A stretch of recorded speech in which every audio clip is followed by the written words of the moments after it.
Perkenalkan, nama saya Rezi Kepercaya Junjung Manurung dengan NIM C0E020018 dari Prodi Keuangan Daerah.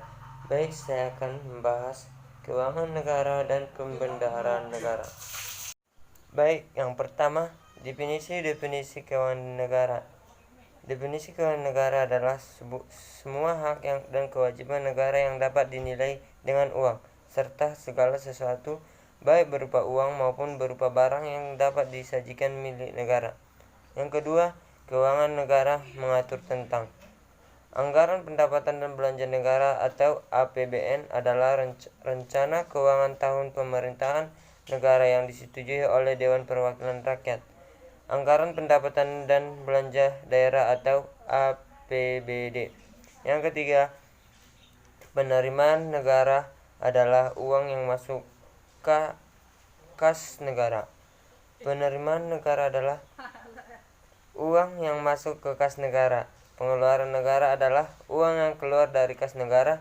Penerimaan daerah adalah uang yang masuk ke kas daerah, dan pengeluaran daerah adalah uang yang keluar dari kas daerah.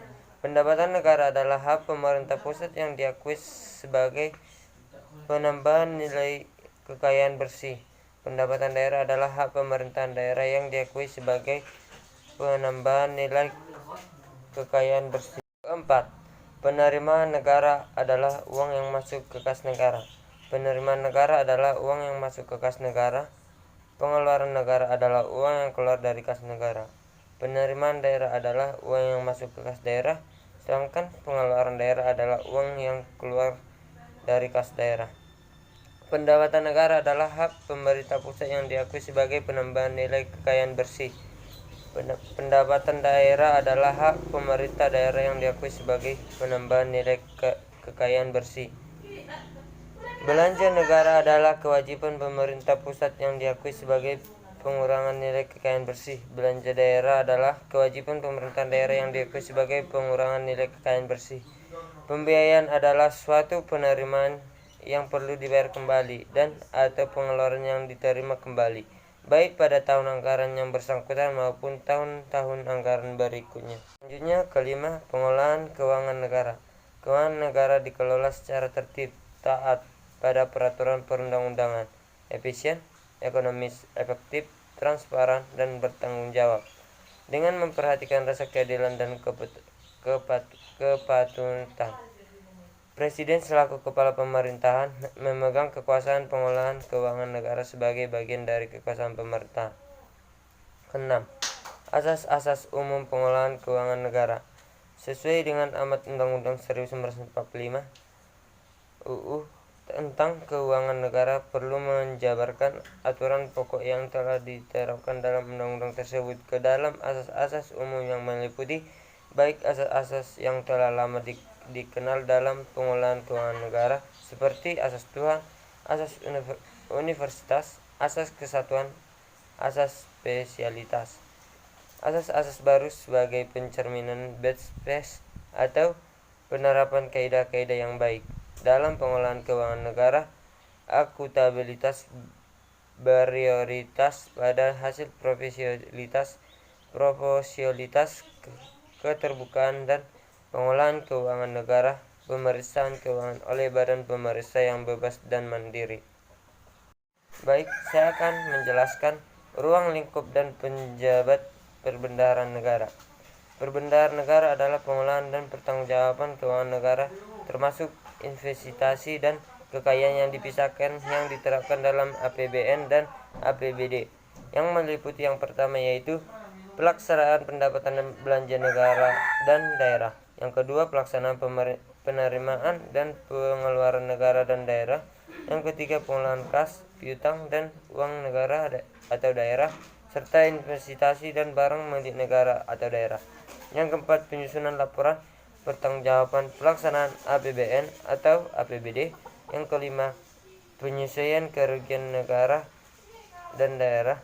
Yang ketujuh, pengolahan badan layanan umum. Yang kedelapan, perumusan standar kebijakan serta sistem dan prosedur yang berkaitan dengan pengolahan keuangan negara dalam rangka pelaksanaan APBN dan APBD. bendahara yang meliputi menteri, pimpinan lembaga, gubernur, bupati, wali kota mengangkat, yang terdiri dari dua bagian, yaitu yang pertama bendahara penerimaan untuk melaksanakan tugas kebendaharaan dalam rangka pelaksanaan anggaran pendapatan pada kantor atau suatu kerja di lingkungan kementerian negara atau lembaga atau suatu kerja perangkat daerah. Yang kedua, bendahara pengeluaran untuk melaksanakan tugas kebendaharaan dalam rangka pelaksanaan anggaran belanja pada kantor atau suatu kerja di lingkungan kementerian negara atau lembaga atau suatu kerja daerah. Dokumen pelaksanaan anggaran berdasarkan pasal 7 ayat 2 butir B Undang-Undang Nomor 1 Tahun 2024 tentang Pembendaharaan Negara. Menteri Keuangan berwenang mengesahkan dokumen pelaksanaan anggaran yang meliputi kewenangan dilaksanakan oleh Direktur Jenderal Pembendaharaan atau DJPB atas nama Menteri Keuangan dan menerbitkan suatu pengesahan daftar isian pelaksanaan anggaran atau SPDIPA yang meliputi keuangan DPB didelegasikan kepada kantor wilayah Direktorat Jenderal Perbendaharaan atau Kanwil DJPD yang terdiri penerbitan SPDIPA oleh Kanwil DJPB dilaksanakan atas surat rincian alokasi negara atau SPAN yang berdasarkan Kepres rincian APBN. Yang kedua, pengajuan surat permintaan pembayaran atau SPP. Berita acara hasil pemeriksaan penyelesaian pekerjaan atau BAHP3 dibuat rangka 5 dan disiapkan kepada pihak yang melakukan kontrak atau masing-masing satu berkas, 2 berkas atau asli dan salinan kepada penerbit surat permintaan membayar SPM atau sebagai lampiran surat permintaan pembayaran SPP, dan 1 berkas untuk disimpan oleh pejabat pelaksanaan pemeriksaan pekerja yang bersangkutan. Pejabat yang bertanggung jawab atas pelaksanaan kegiatan segera membuat dan menyiapkan SPP kepada PA atau kuasa PA untuk diteruskan kepada pejabat penerbit SPM berkenaan. Yang ketiga, penerbitan surat membayar atau SPM. SPM diterbitkan sekurang-kurangnya 3 rangkap dan ketentuan yang ada 2, yaitu yang pertama lembar 1 dan 2 disiapkan kepada KPPN pembayar, yang kedua lembaran ketiga sebagai pertinggal pada kantor atau suatu kerja yang bersangkutan. SPM dinyatakan sah apabila ditandatangani oleh pejabat yang memberi kewenangan. Instansi penerbit SPM menyampaikan kepada KPPN nama, spesimen, tanda tangan pejabat yang diberi kewenangan untuk menandatangani SPM dan cap dinas instansi penerbit SPM. Yang keempat, penerbitan surat pemerintahan pencairan dana oleh KPPN. SP2D diterbitkan dengan ketentuan yang pertama, yaitu SP2D ditandatangani bersama oleh seksi pembendaharaan dan seksi bank atau giro pos atau seksi bendum. Yang kedua, penerbitan SP2D dilakukan selambat-lambatnya 1 hari kerja sejak diterimanya SPM dan pejabat penerbitan SPM.